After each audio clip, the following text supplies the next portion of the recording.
Hei, da kommer matvideoen mot NM, som jeg har snakket om.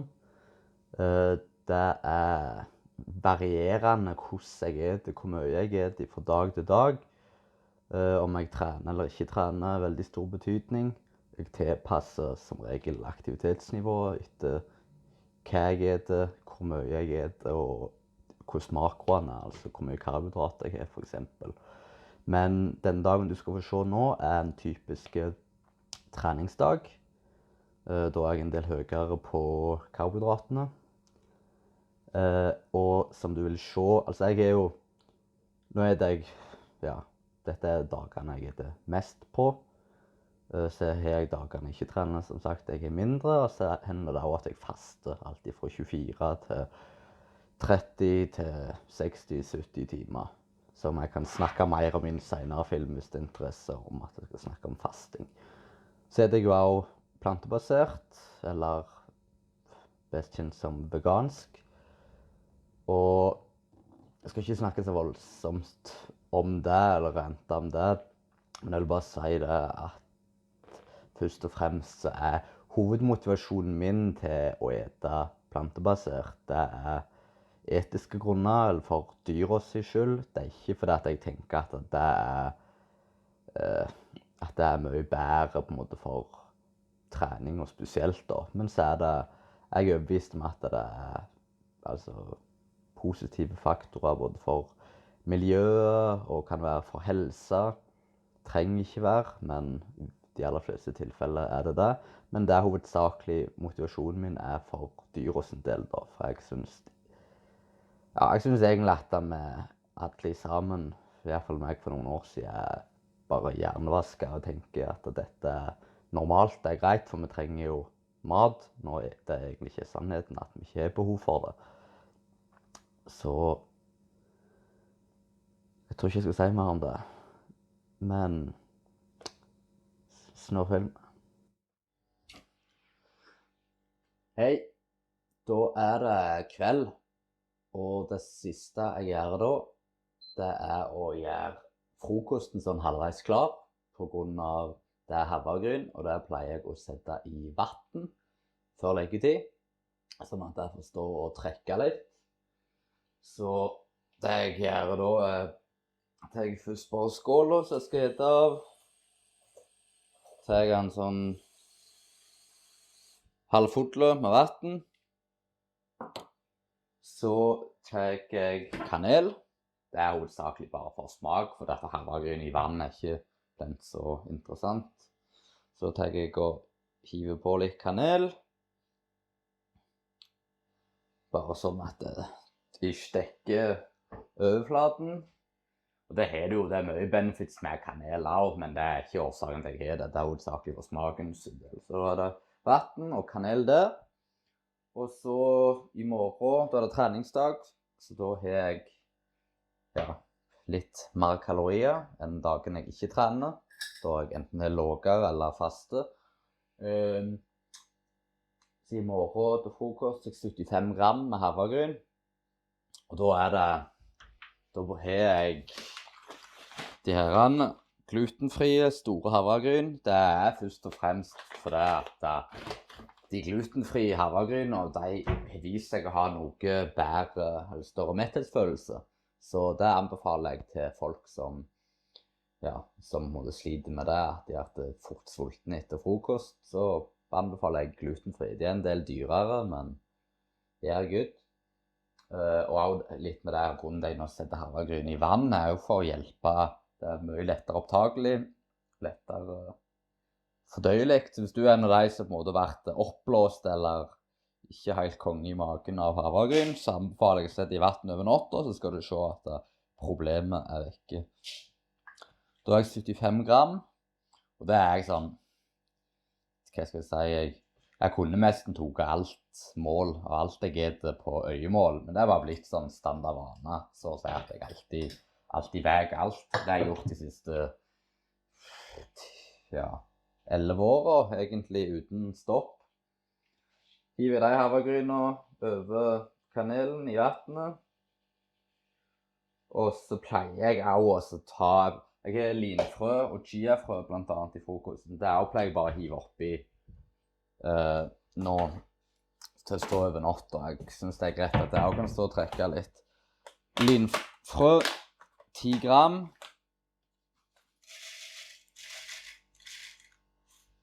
Og fett og omega-3. Og så tar jeg chiafrø. Der har jeg 8 gram av.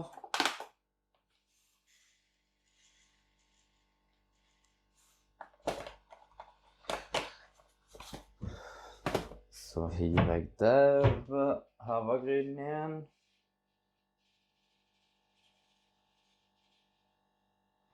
Og så tar jeg også valnøttene, så jeg også pleier å ha. Jeg brukte det lenge før mandler, men jeg har gått over til valnøtter bare på grunn av at det er mer omega-3 i, min kontra mandler, som er hovedsakelig rik på omega-6. Og det er noe jeg kan snakke litt mer om i en senere film da, men ja, jeg vil heller ha i meg mer omega-3. Så da har jeg 30 gram med valnøtter. Og det er jo litt sånn, jeg følger, jeg er ikke det samme hver dag. Jeg har makroer som jeg følger, så jeg er innenfor, så jeg kan endre litt på måltid nå, men så da dager jeg ikke trener, så jeg er mye lavere på karbohydrater, høyt fett, mens de dagene jeg trener, så er jeg høyere på karbser og mye lavere på fettinntaket. Så nå har jeg eksempel 30 gram valnøtter her, mens nå i dag, når jeg ikke hadde styrkeøkt, så hadde jeg 50 gram, for eksempel. Da er frokosten ikke klar til i morgen helt, men det er klart det så jeg vil skal stå og trekke i vann. Så ser vi igjen i morgen. Skal jeg vise hvordan jeg fullfører det måltidet her. Kanskje du får se meg ta et bed av det også. God natt. God morgen. Da var jeg tilbake i det her randet. Ja. Da er frokosten sånn som det her randet nå. Vannet tørket inn, og grynen er veldig klar til å være råden. Så nå skreller jeg en kiwi. Det er vel helt normalt, er det ikke det?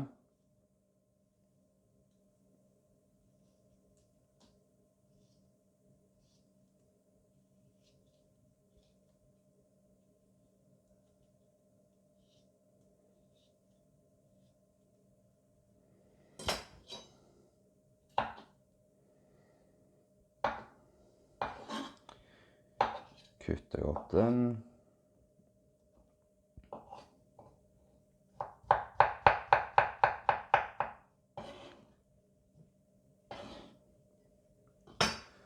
Så har jeg på fryste bringebær. Tips jeg fikk av en Tinder-date. Du kan få mye ut av det.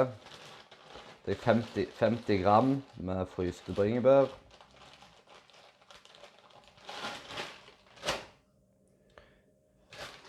Eller 52 sto det.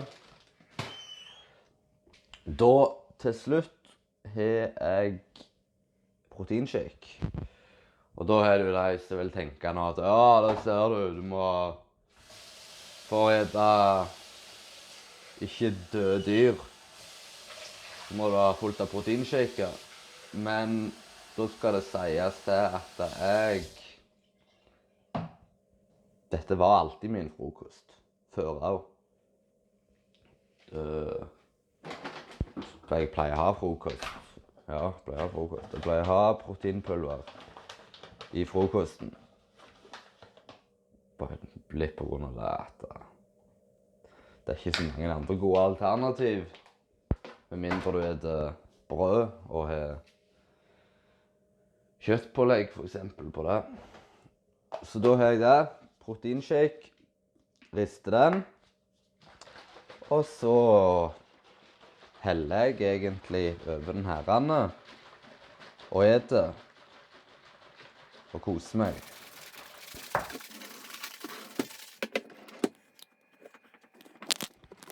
Så da har vi frokosten, ja. Og der er det 756 kalorier, 59 gram karbohydrater, 28 gram fett og 56 gram protein. Helt perfekte frokost.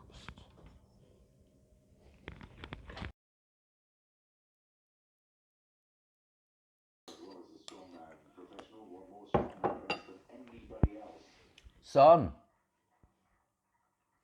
Da har jeg gått opp frokost. Bruker den siste proteinshaken til å svelle ned pillene med. Så snakkes vi når det har vært lunsj. Da har jeg begynt å tenke lunsj, men nå skal jeg bare sette poteter og gulrot på kok. Og så kommer jeg tilbake litt senere og fullfører. Så da pleier jeg å skrelle gulrota litt hvis du er nasty. Og ikke denne så verst. Potatoes.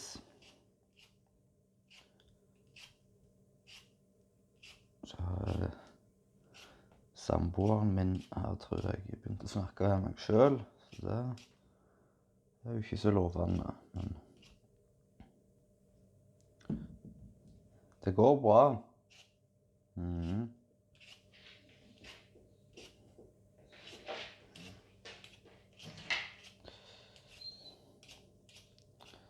Jeg merker til den gode teknikken jeg har på å skrelle potetene. Det får det til å smake mye bedre.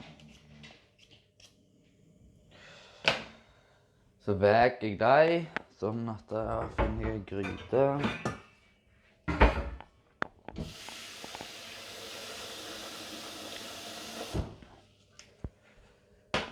Setter jeg den på. Så setter jeg det på at det skal småkoke i 40 minutter. Så gidder jeg følge med det, så kan jeg gå og gjøre andre ting. Og så, når jeg skal fullføre lunsjen, så er de klar. Hiver jeg i gulrøttene, de veger jeg ikke. Potetene 200 gram. Hiver oppi dem. Så da står de der i 40 minutter, så kommer jeg tilbake litt etter det. Og viser dere hvordan jeg lager lunsj. Ja, da er det lunsjtid.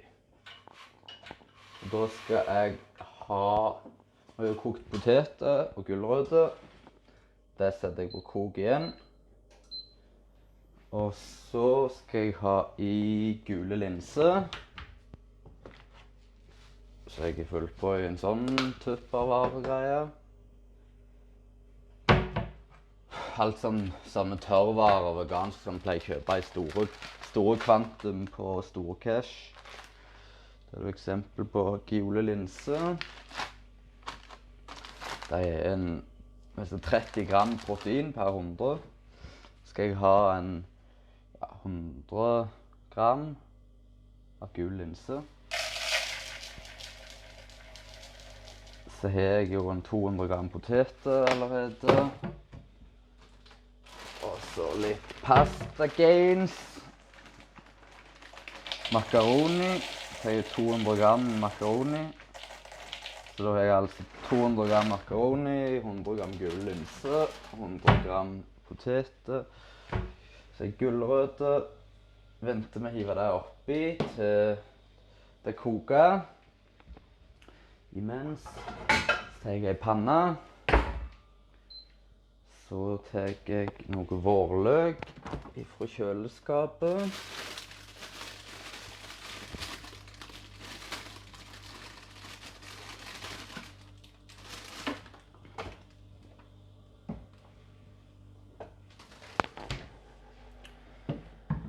Der. Nydelig vårløk.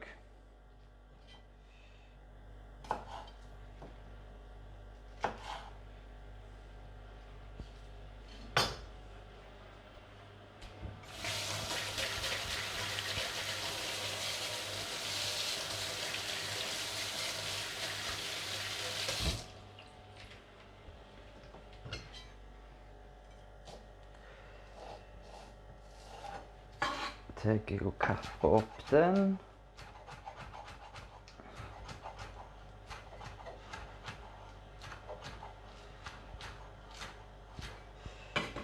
Hiver det på panna. Så kokosmelk. Så nå koker det, altså potetene. Så hiver jeg i det. Og så trykker jeg på en timer på 8 minutter. Koker linsene og makaronien i 8 minutter sammen med potetene. Så tar jeg kokosmelk da. Det tar jeg en 100 gram av. Eller en desiliter, eller nei, det er vel 100 gram. Heller over laugen.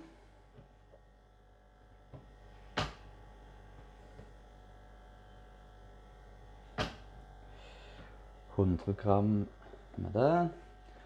Så skal jeg ha en halv avokado. Det varierer jo ofte i størrelsene, men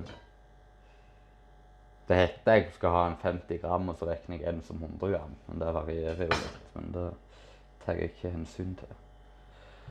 En halv nydelig en. Klem i den i panna, den av.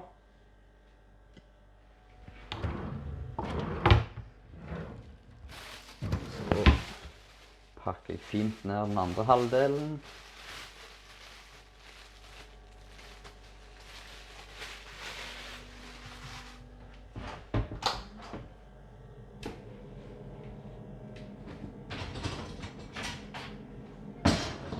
Så jeg går litt amok på avokadoen.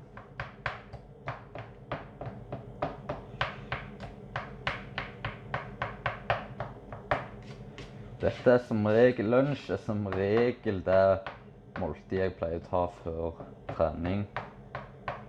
Så lager kanskje dette, eter det, går jeg med Rocky som den generelle oppvarmingen, og så går jeg rett på trening, sånn som dere så i forrige filmen. Så tar jeg en dash med den her Flying Goose. Og der er det enkelte av de herrene som ser helt like ut, som ikke lenger er veganske. Så litt obs der, hva en velger.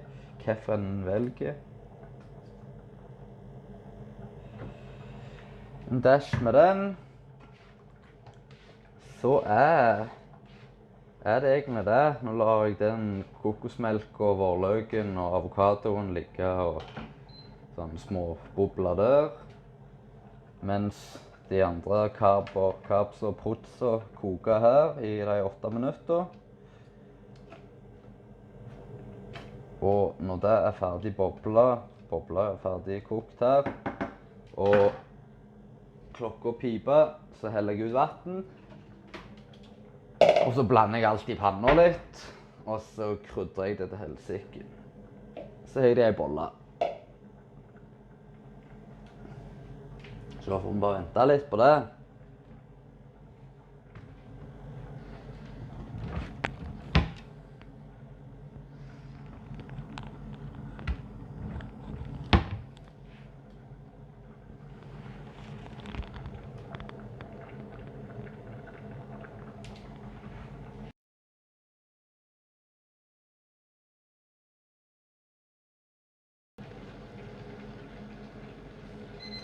Så piper det.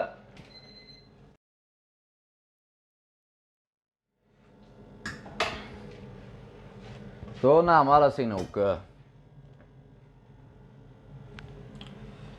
Nå ser du gøgga her. Og så ser du en gøgge her. Så bare blander jeg det her. Så setter jeg ifra meg det litt.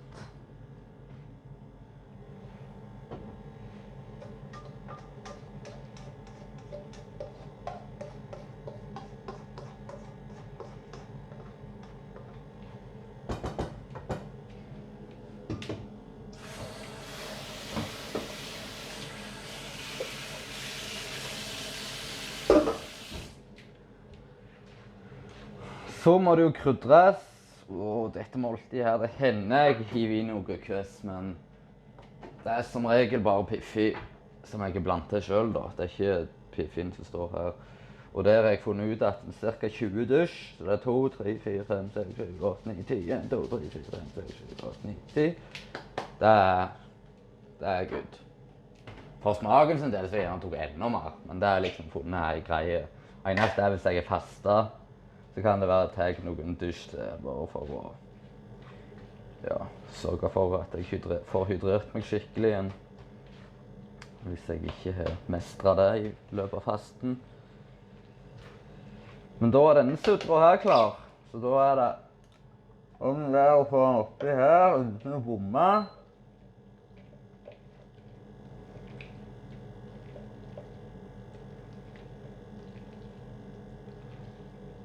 Åh.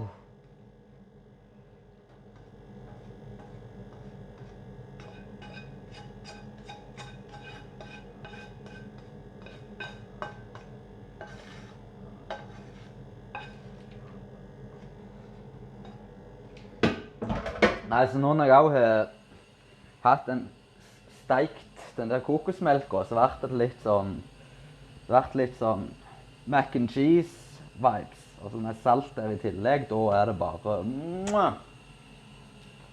Så avliver jeg vifta. Og så er jeg litt for varm mat, eller varme generelt. Jeg tror mange er trente på det siden de drikker kaffe. Så når jeg ikke gjør det, så kan jeg fint vente til at det har roet seg litt på varmen. Så derfor synes jeg det er greit å kunne gjøre det ikke rent på kjøkken imens.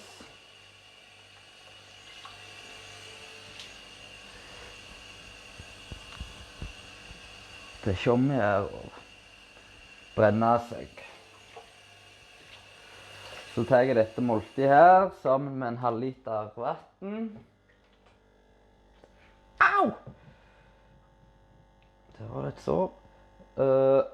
Og da er det klart til å etes. Og her, som sagt, 200 gram potet, 100 gram gul linse, 200 gram makaroni, og vårløk og gulrøtter teller jeg ikke noe av. Avokado, halv avokado, 100 gram kokosmelk. Det er vel, i dag er det største måltidet. Det er til 2 til, helst akkurat like store da, men dette er jo på rundt 1500 kalorier. 250 gram carbs, 33 gram fett og rundt 50 gram protein. Så det er jo, det er godt. Så da er det også gå og finne noe på TV-en som gjør at dette måltidet blir konsumert litt raskere enn hvis jeg ser inn i veggen og går inn i transe. Så var det om dere skulle få se meg ete igjen. Det var jo en ting. Det er nok ille å se på meg ete enn å se på TV-en i hvert fall. Så nå, her sitter jeg godt.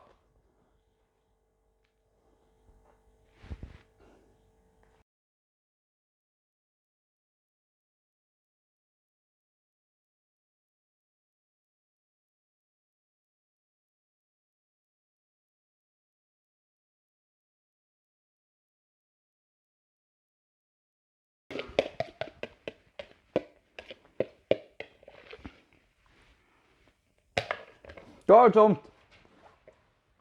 Da snakkes vi til middag, hvis du kommer da. Ferdig på trening, tid for middag. Da skal jeg si at da begynner jeg med gryte, fotla med vann.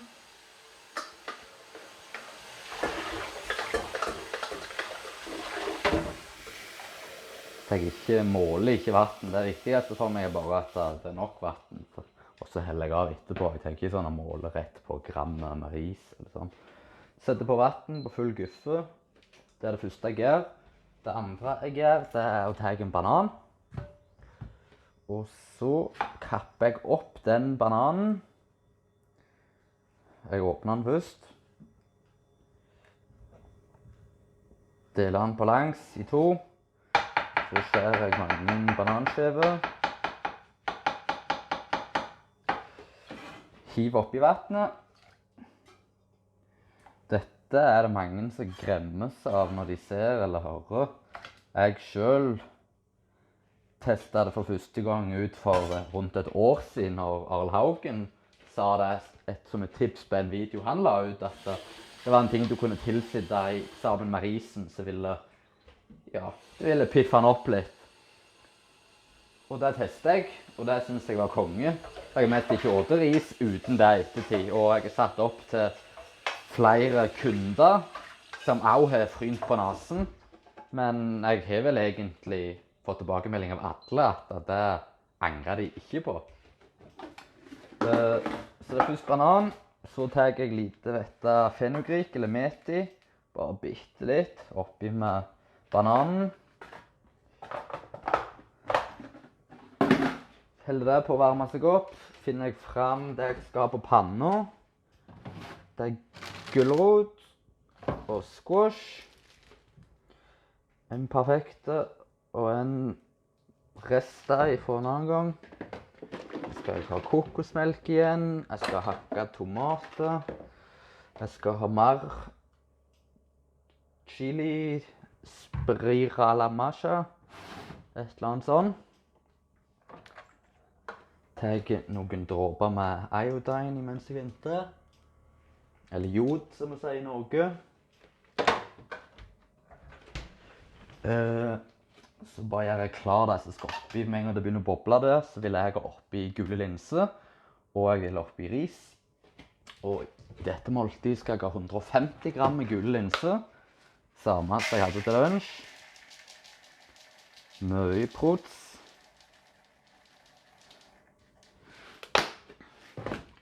Og så skal jeg ha ris. 80 gram med ris. Og jeg kan vel si jeg mer eller mindre innstilte på å gå i 90-klassen, ikke 105. Litt på grunn av det at da hvis jeg kan ha lettere kroppsvekt, så vet jeg at jeg har mindre restitusjonstid, og det er litt lettere vekter som gjør at det er større sjanse at jeg klarer målet med å komme til startstreken. Så derfor ikke så mye ris. 150 gram gule linser her nå, og 80 gram med ris. Så venter jeg med til det begynner å koke med bananen, før jeg hiver oppi der. Og imens så tar jeg først gulrot. Samme som sist. Er det bæsj på den, så tar jeg vekk det. Ellers er den ok. Så det jeg pleier, det er egentlig at jeg tar den her skrelleren, og så bare river jeg oppi panna.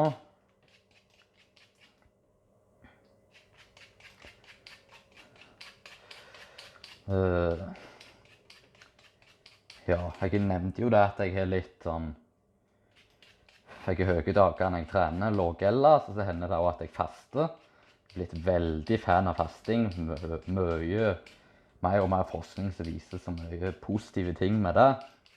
Og jeg anbefaler virkelig til folk som, spesielt de som liksom tenker at jeg hadde ikke klart å faste, og jeg er så sulten og sånn og sånn. De anbefaler jeg virkelig, og du må ikke faste, men det jeg anbefaler til deg, det er å forbedre den metabolske tilpasningen din. For det, nå er det jeg skal komme tilbake til det, når jeg kommer mot slutten, når det begynner å være vanskelig å holde gulrot, da kommer samboeren min bort og bare sånn, «Hei, jeg er her. Sant, Rock?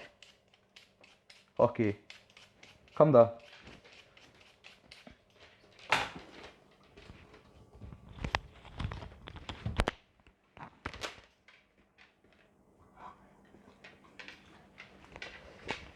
Jeg er fornøyd med det. Det er ikke så det var for noen år siden han fikk noen eggeplommer og senene i kyllingen. Men ja, han er like fornøyd til å virke det som gulrotbed. Tilbake til det metabolsk tilpasning og sånn, ja. Den beste måten å oppnå metabolsk tilpasning, det er nok å kjøre en periode ketose. Altså der du er såpass lite karbohydrat at kroppen går i ketose. Og det som du måtte oppnå med det å være bedre metabolsk, altså få en bedre metabolsk tilpasning, det er det at jeg er ikke så opptatt at jeg pleier å rive squashen av, men nå tok jeg med kniven bare fordi at jeg prøver å gjøre 2 ting på en gang, som jeg egentlig vil si jeg er veldig god på. Det er det at kroppen blir flinkere å bruke de forskjellige næringsstoff, altså å bruke proteiner, bruke karbohydrater, som igjen vil gjøre at du vil ha lettere for å for eksempel forbrenne fett.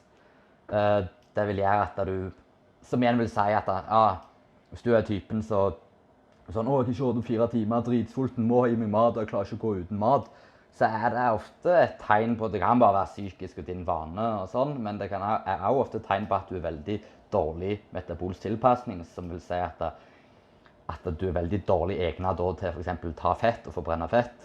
Så hvis du er en av de som på en måte føler at du føler deg truffet nå, så anbefaler jeg enten kjøre ketogent kosthold en periode, grunnen til jeg liksom egentlig heller snakker om fasting der, det er jo det at det er veldig vanskelig å ete eller ligge i ketose som planteeter eller veganer, på grunn av at det er jo sånn som gul linse og andre belgfrukter som er en av de beste kildene mine for protein. Det har jo såpass mye karbohydrater. Så du kan også oppnå det med bare fasting, litt vanskeligere. Altså litt vanskeligere, og det krever litt mer for å på en måte få den samme tilpasningen. Litt mer tid, kanskje. Men så har du også fullt av andre benefits med fasting, da. Så når jeg faster nå, så er det ingen problem. Det er bare opp, og så er det sånn. Det kommer liksom kanskje når kroppen sier sånn, nå er glykogenlageret dine tomme, så skulle hatt noe næring, og så får han ikke næring. Det er det neste kvarter, og så sånn, ok, vi går til jeg har fettlager også. Så jeg fikk shredded. Da begynner det å boble her, så da hiver jeg i ris og gule linser. Skru på vifta, guffe litt opp i panna her. Så skal jeg også ha i 20 gram av noe sånn soyaskit. Det er egentlig bare for å få i enda litt mer protein. Så 20 gram av denne. Per 100 gram så er det 44,5 gram protein. Det vil si, det er halvparten rent protein. Så når jeg tar i 20 gram av denne nå, så er det 10 gram protein. Det hiver jeg i med risen bare de siste 5 minutter. Kom an! Således. Er det klar der? Så da har jeg altså squash og gulrot på panna, banan, gul linse og ris oppi gryta. Så tar jeg hakket tomater, så jeg kjøper et lass av på Storcash.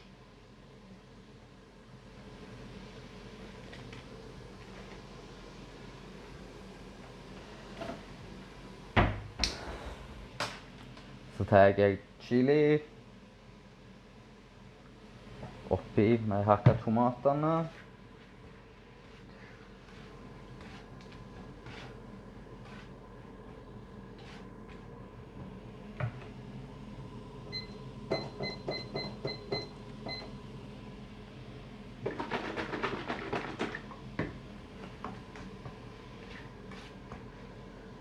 Jeg prøver å ligge på rundt 50 gram protein til hver måltid, litt over egentlig. Og aldri mer enn 4 måltid. Og jeg går ikke... Jeg eter på en måte biorytme. Det har jeg egentlig gjort de siste 9 årene, så jeg begynte å ha en periode jeg hadde lite samarbeid med Børge Fagerli, som jeg for øvrig rangerer i toppen i Norge. og de som altså i forhold til peiling på kosthold. Men så er jo på en måte den biorytmen endret seg litt over tid. Kort sagt så er det jo på en måte eten etter den biologiske klokka, eten etter dagslyset, at du etter frokost når sola står opp og det siste måltid før sola har gått ned. Har relativt høyt fettinnhold starten av dagen, og så går det litt ned utover dagen. Konstant proteininntak under hele dagen da. Så tidligere så handlet det litt mer om egentlig å ha størstedelen av karbohydratene sent, eller de siste måltidene. Men så det vel kanskje den største endringen over året at nå handler det faktisk, altså nå snakkes det mer om at du vil ha bedre effekt faktisk av jo større andel av karbohydratene du får inn tidligere på dagen. Så nå, som dere så var lunsjen det største måltidet, og tidligere så var det middagen så var det klart største, og kvelds vant største. Men nå prøver jeg å få inn litt mer tidligere på dagen. Kanskje med tiden kommer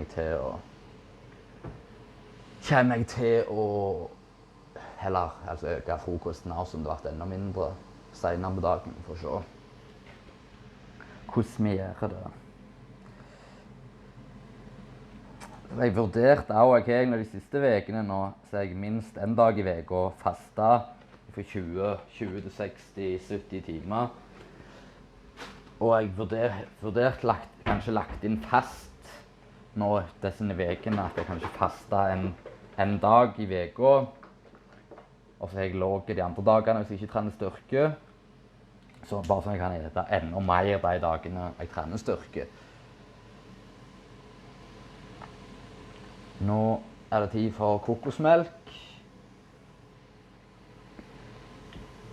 Da skal jeg ha en 80 gram kokosmelk til dette måltidet.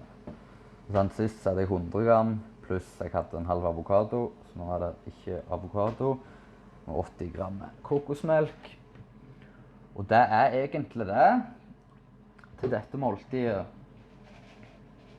Da det bare når det cirka nå, hive i det herrene soyagrapset med risen. Skal det koke i 3 minutter til. Jeg må se, dere får være med å se oppi her.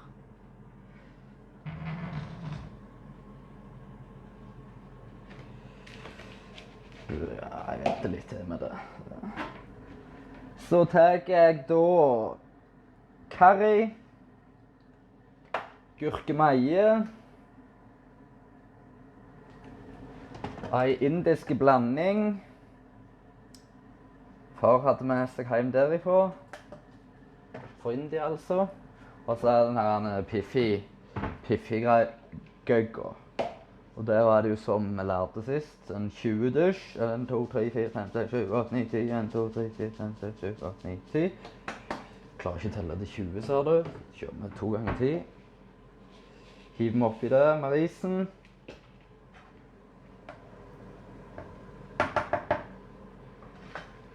Så det 2 minutter igjen. Samme regler når det ferdig. Helle av vannet. Ikke helt samme regler, for jeg kjører det rett oppi det, og så tiver jeg det oppå. Jeg tenker ikke å steike det litt i sammen. Viktig med litt forandring, vet du.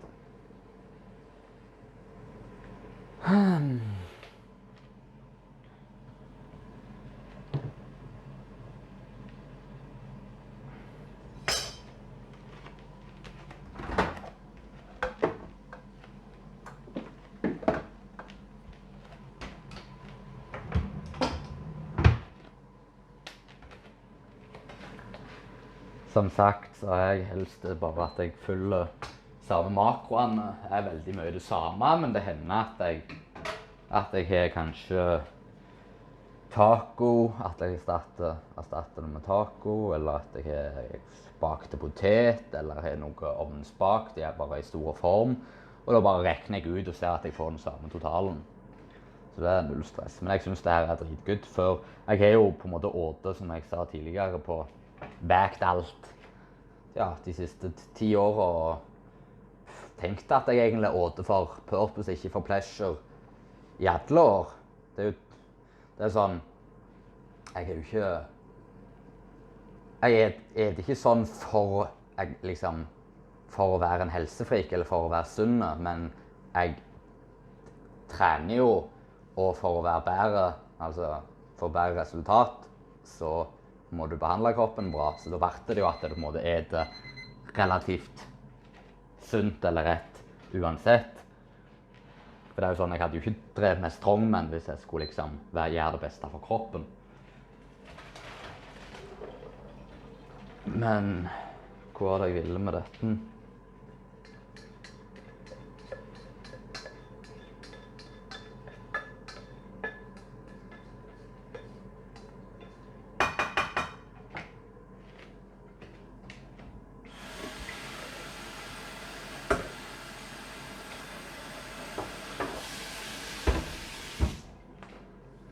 Ja, det var det at nå de siste årene, etter jeg begynte å ete plantebasert, så har jeg fått mye mer matglede. Sikkert litt i kombinasjon med at jeg begynte med fasting og også. Jeg hadde jo en periode for et år siden. Da hadde jeg vel kjørt periodisk faste, altså at jeg kun åt 6 timer til dagen i 15 måneder i strekk.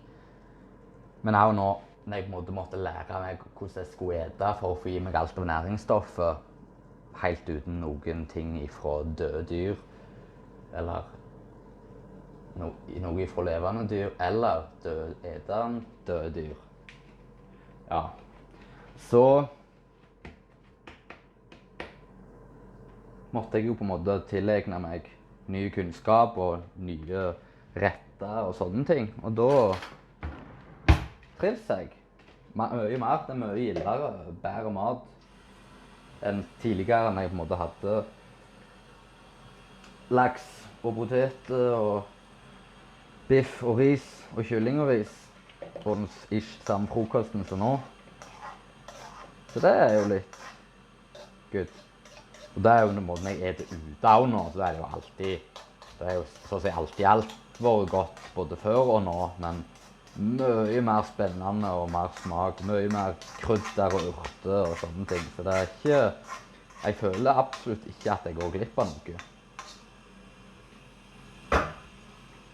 Må jeg si. Utenom kanskje selvfølgelig hvis jeg er en plass der det er alternativet de har noen blokker med en tomat oppå. Da føler jeg kanskje jeg går glipp av noe. Men jeg prøver jo da til den grad jeg kan å unngå det. Det er ikke så vanskelig nå i dag.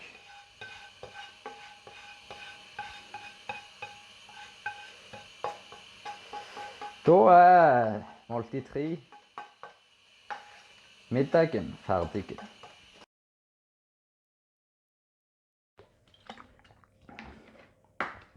Den ser nå sånn ut.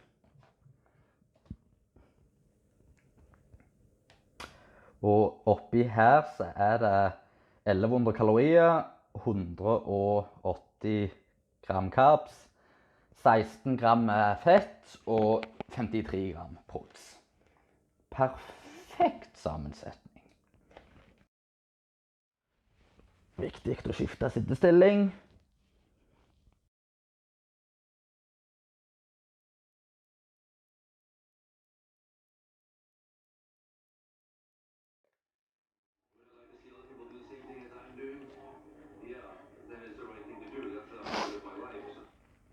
Da var måltid 3 nede. Da er det ett igjen. Hei. Da er det kveldsmat. Og jeg har tenkt å ha meg et kosemåltid, hvis jeg kan kalle det det. Da skal jeg ha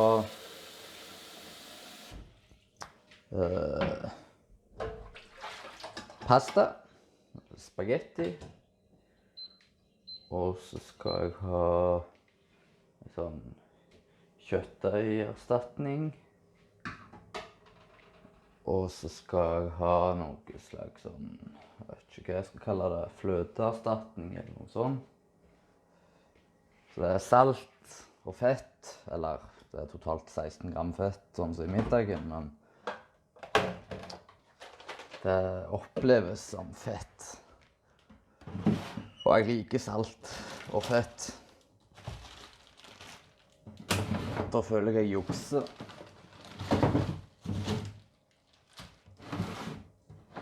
Så da har jeg satt vann på kok.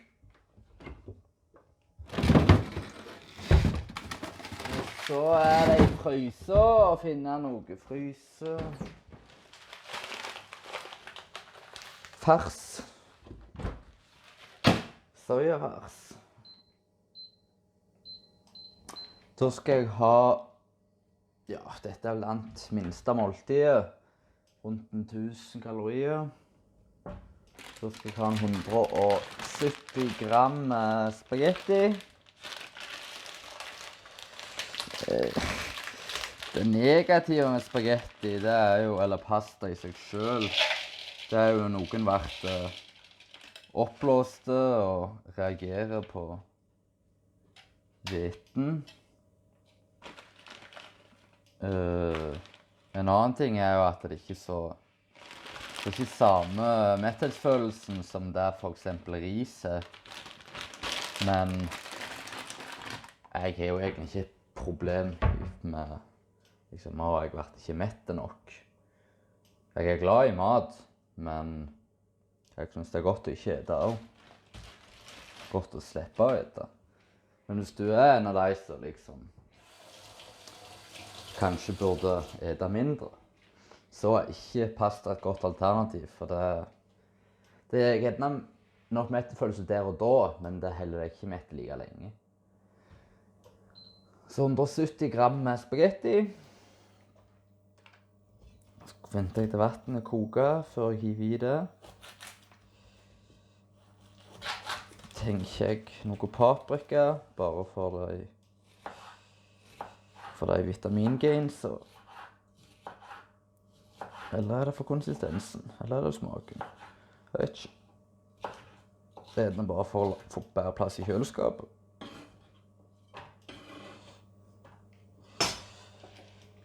Vegansk fars. Da skal jeg ha 150 gram. Det er en pose 300, så det er en halv pose.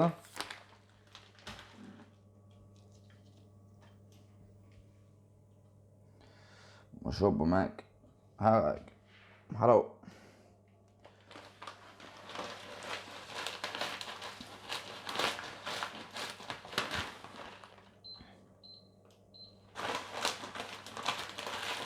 Så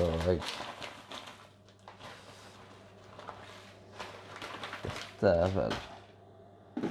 Ja, det er et kosemåltid. Jeg gleder meg nå. Jeg gleder meg til dette er ferdig, og jeg skal sitte i sofaen og tenker jeg at nå har jeg det godt.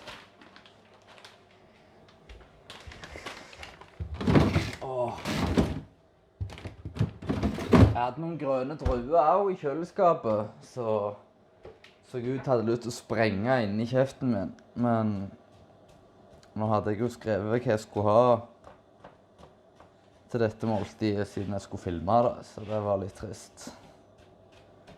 Og i morgen ble det nok ikke styrkedag. Så da var det ikke så mye karp, så da kan jeg ikke ha druene da heller. Så det var litt... Jeg gleder meg i 2 dager før de skal eksplodere i munnen. Gud, jeg gleder meg til det. Skal vi se. Nå koker det her. Da gir vi i spagettien. Trykker jeg på en klokke bak her, 12 minutter. Starter vifta. Det er ikke ofte jeg husker dette, men når jeg husker det, så tar jeg litt salt oppi med spagettien. Jeg har en halv liter med vann til maten. Er det kaldt? Det var ikke godt og kaldt.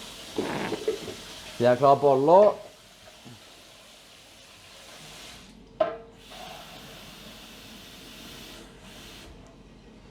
Kun meg og Rocky som bor her.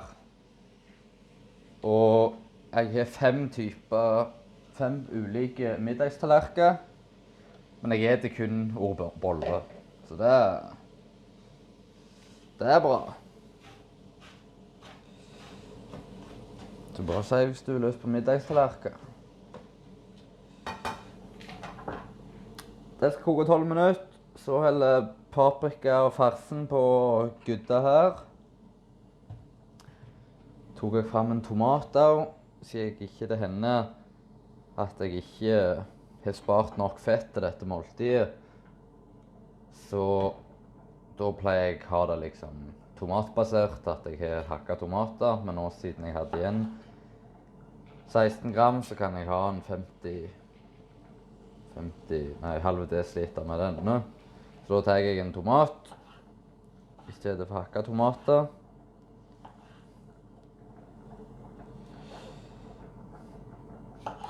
Så da kutter jeg opp den.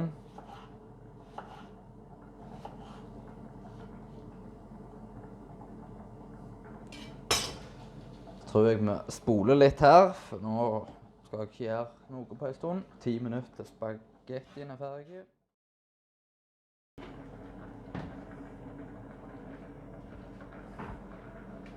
Da. Oregano oppi med spagettien. Og på farsen. Vente litt til med piffien. Men jeg kom på at jeg kan jo vise deg litt. Nå hadde jeg jo gule linser i dag til lunsj og middag. Og så kjøttdeig eller kjøtterstatning til kvelds. Her kan du se andre alternativ. Ja, der har du mer met i. Her har du røde bønner, peanøtter. Ikke så mye peanøtter, men ja. Her er det noen galninger. Kikerter. Mer bak der. Bulgur. Andre linser. Liker best de gule, for de er kjappe og lette og jeg trenger ikke sette det i vann. Sojabønner. Jeg har en god del ute i boda også, men nå har jeg bare fremme det her, så jeg har åtet nå i det siste. Her er det også noe mer sånn sojakøl. Ja, det er forskjellige typer linser og bønner. Men se i kjøleskapet, det er i hvert fall ikke så spennende. Da er det her.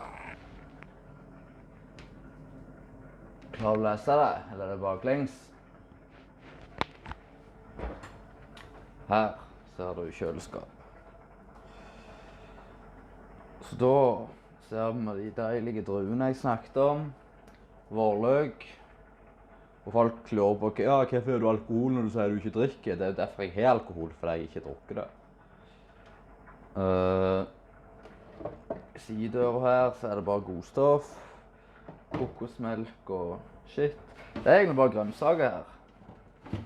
Grønnsaker og poteter. Kan vi gjerne snike i kjøla her, eller har jeg noe de ikke skal se?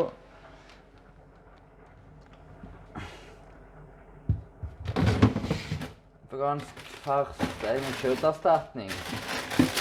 Pitabrød. En vegan wrap. Og så fryste bær. Jordbær, bringebær. Nå bør det begynne å skje noe her. Frukter, det ligger i stova, frukter. Se nå. Kommer vi hit her.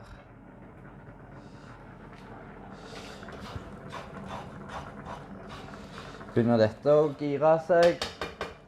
Spagettien ferdig om 2 minutter. Da er det klart til å fullføre det her. Da hiver jeg i tomaten.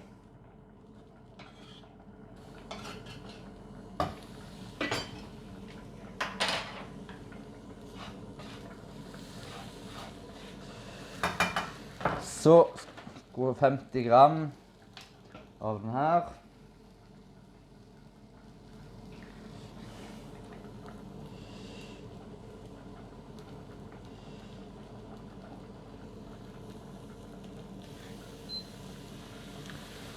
Kan vi se om vi traff det. 30.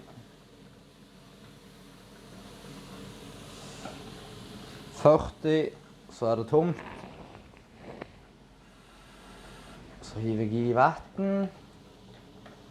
Rister den litt. Og heller ut. Hvis jeg veier nå 46. Ble jeg låg på fett i dag. Eller 50. Perfekt. Så hiver vi i noe sriracha. Og så hiver den i kjøleskapet. Får det litt på avstand her, så du får hele oversikten. Så er det store spørsmålet. Har du fulgt med? Hvor mange dysj med Piffi?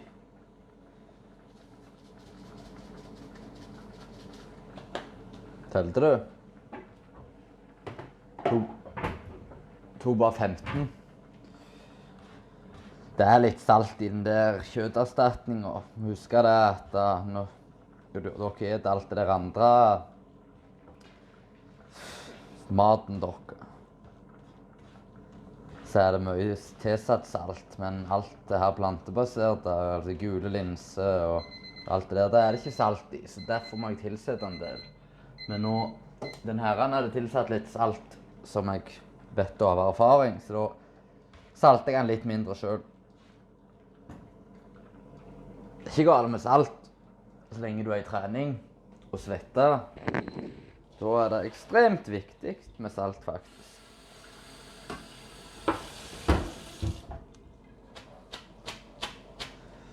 Tror vi blander det her.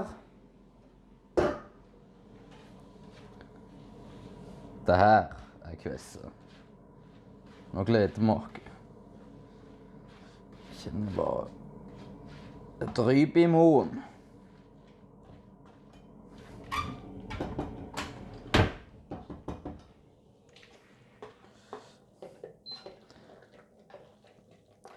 Dette er den ultimate salt- og fettblandingen.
Så ser du jeg har fått ferdigklar frokosten til i morgen.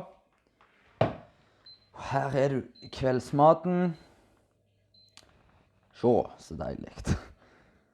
Her har vi da 900 kalorier, 134 gram av karbohydrater, 16 gram med fett, som jeg nevnte, og 50 gram protein.